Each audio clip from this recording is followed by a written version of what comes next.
तहरीक अदम एतमाद ruling case पर supreme court के बड़े फैसले ने मचा दी है पाकिस्तानी सियासी माहौल में हलचल।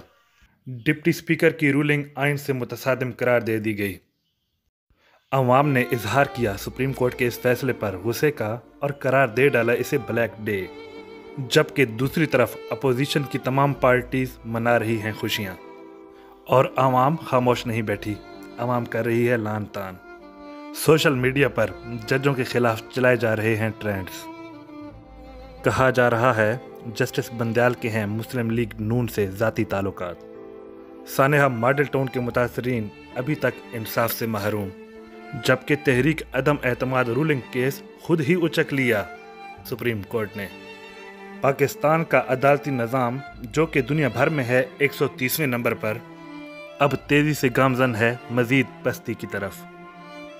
अवाम सुप्रीम कोर्ट से कर रही है डिमांड कि हॉर्स ट्रेडिंग और फ्लोर क्रॉसिंग को भी करार दे दे कानूनी।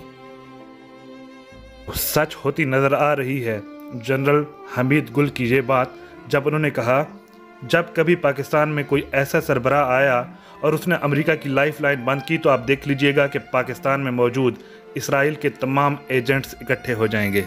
लेकिन कहानी अभी ख़त्म नहीं हुई, पिक्चर अभी बाकी है मेरे दोस्त। करोड़ों वोटर्स के वोटों से मुंतखब होने वाले वज़ीर आज़म इमरान खान के पास अभी बहुत सारे ऑप्शंस बाकी हैं। इंतज़ार कीजिए, अगला सरप्राइज जल्द ही आने वाला है। कई दफा दुश्मन को हंसते देखकर पलटना पड़ता है किसी बड़े मकसद के लिए। अभी सब्र का वक्त है।